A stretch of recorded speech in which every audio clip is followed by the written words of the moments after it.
Hi friends, today I'm going to talk about a topic very close to my heart, but I've avoided it so far because religion can be a very touchy topic for everyone. So while I speak on this video with all my heart and best intentions, I sincerely apologize to anybody whose feelings are hurt by my interpretations. This is just my humble tribute to one of the greatest books or holy books that have ever been written.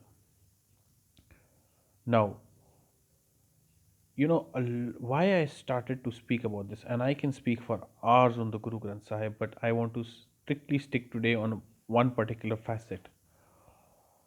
Is that, you know, while people continuously talk about how the Sikh gurus and the Sikhs saved the northern part of India and Punjab from mass conversion to Islam and safeguarded Hinduism. And in that, often the military aspect of it, the sacrifices of the gurus like Guru Arjan Dev, Guru Tegh Bahadur, or the military conquests later on, are repeatedly discussed in most Indian circles, and most Indians understand. The spiritual revivalist part of it is not discussed to that limit. The role of the spiritual revivalism that Guru Nanak brought in is not that understood. You see, Hindu culture and specifically Indian culture has repeatedly shown that when society is in need of transformation, that transformation has come from within Indian saints, whether it be Buddha, Mahavir, and finally Guru Nanak, showed that a new many new religions can be created in India. India is not a land where people conflict in the name of religion. So when there was a crisis in society, you see, many of the ancient universities like Takshila and etc. had been destroyed by the invaders. There was a gap in society. Many bhakti saints stepped up, but very prominently among them in the area most affected by invasions, that is Punjab and the northwestern region, Guru Nanak played a stellar role. And also, he is one person who must be credited by creating a new religion. Nowhere, as I know in the world, a place where there was an Islamic invasion, say from Egypt to Iraq, etc., once it had been conquered by invaders, a new religion could take birth, a new spiritual awakening. Having said that, and moving further from there, I don't want to only say great things about the Guru Granth Sahib. I want to be very clear that as an Indian, I believe that I have read as many books on Buddha and his teachings and interpretations of them. The Buddha is as much mine as the Bhagavad Gita, as Lord Mahavira and Guru Nanak. And so should it be ideally to all Indians, because all these great people were born in this land, and these great books were written by people here. Not to discredit other religions which were written in somewhere else, but as an Indian, I must feel proud of all these great people who are here, right?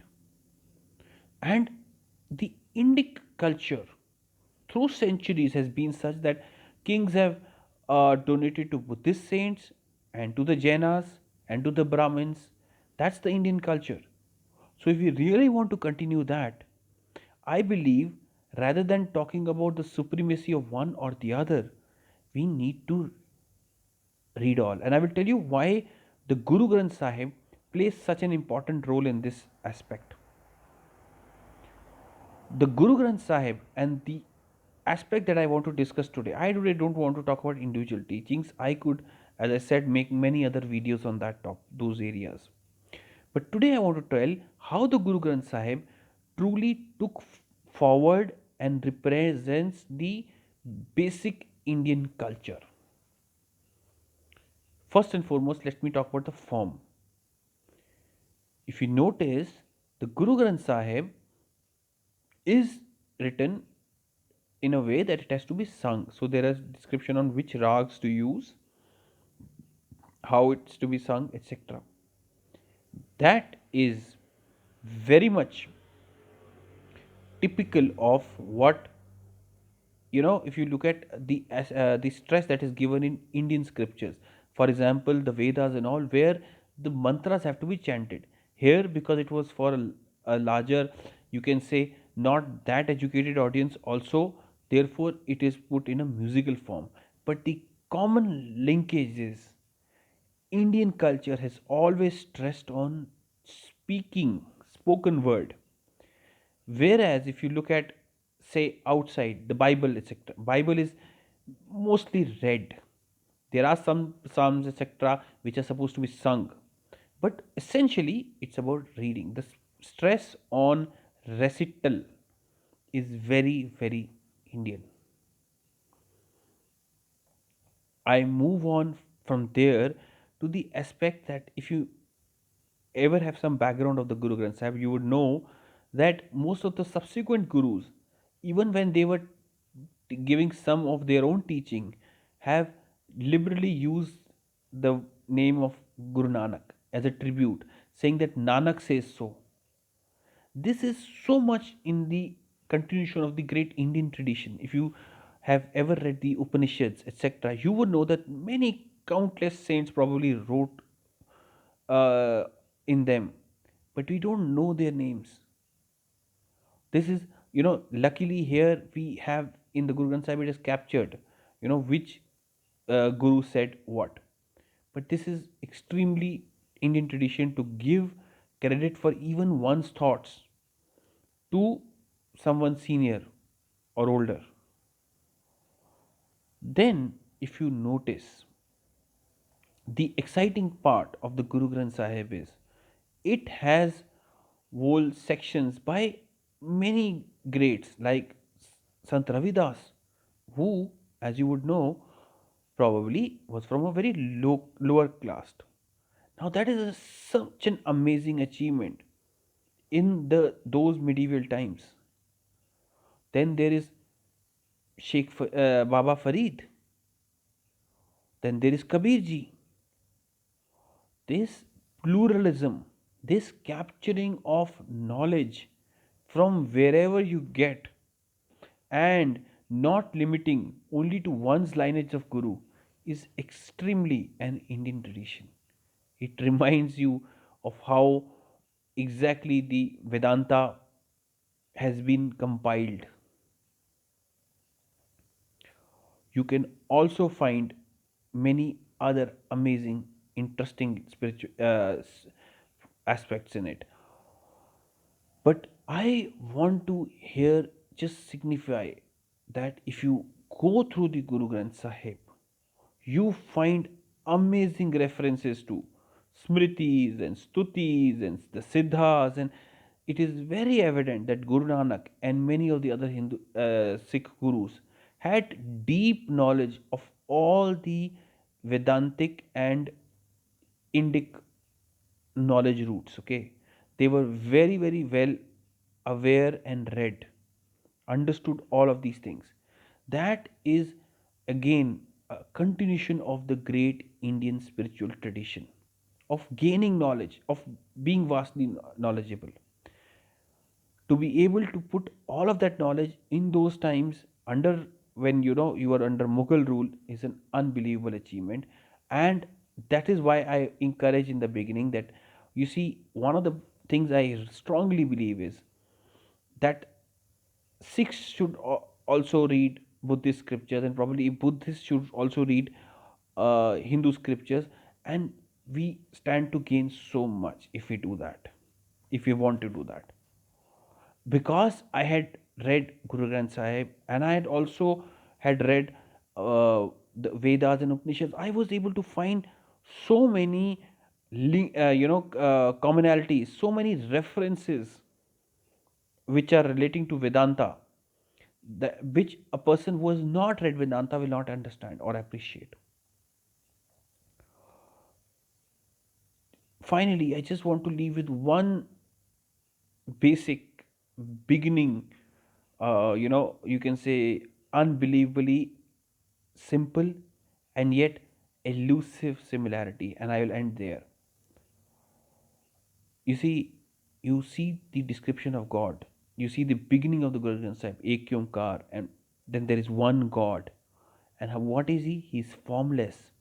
He has no, what do you call, characteristics, in the sense that you cannot describe his characteristics. It's not like someone who has any enmity or anything like that. This is not like the biblical God, who is formless, but he has, his attitude and rules, etc., etc. This is reminded me so much of the, what do you call, Upanishadic sense of the divine, the divine that cannot be explained. The Abrahamic faiths like Christianity do not have this commonality. This is a God who you are wondering, what kind of a God is he? You don't know. This is a God which man cannot even begin to describe. Finally, it says in many times, this in the Guru Granth Sahib, it says there are, God knows how many planets are there, God knows how many how vast space is. This is not like, again, in the Bible it clearly says that, okay, this is how God created man, this is how God created earth, and step 1, step 2, step 3. This is again a very similar to the Vedantic approach, of approach of intuition, an approach of wonder. The Sikh gurus have kept moving forward in the Indic tradition of wonder, of an exploration of knowledge. This is not a book which tells you this is how God did this in so many ways. This is a book that encourages you to align with your guru. It brings back again the guru tradition, which is so Indian, which is not appreciated by Christianity and all. You know, the Guru tradition, which was there all the way back to Vedanta. This is a book that encourages that. This leaves you, therefore, wondering and craving for more and more. So you can go back to it. It is like a book which is exploratory, full of knowledge. And that excitement of knowledge is what is the Indian tradition. Thank you. And I just want to say, repeat in the end. The reason I shied away from making this video for a very long time, despite a lot of sense of gratitude to the Guru Granth Sahib, is because I felt that what I have understood may not be what anybody else agree or disagree with. I have no qualms in saying that I am the final authority. If I can encourage you in any manner, to in any way possible, because there are challenges in the sense that there are many people will not understand Gurumukhi. So if there is any translation or other manner that you can read it, then it is best read by you and interpreted by you. My small, humble 2 cents are only to encourage someone and show them how beautiful this is, and let you decide on your own what else you agree with me or disagree with me. But if you can even begin to experience it, then my purpose is served. Thank you.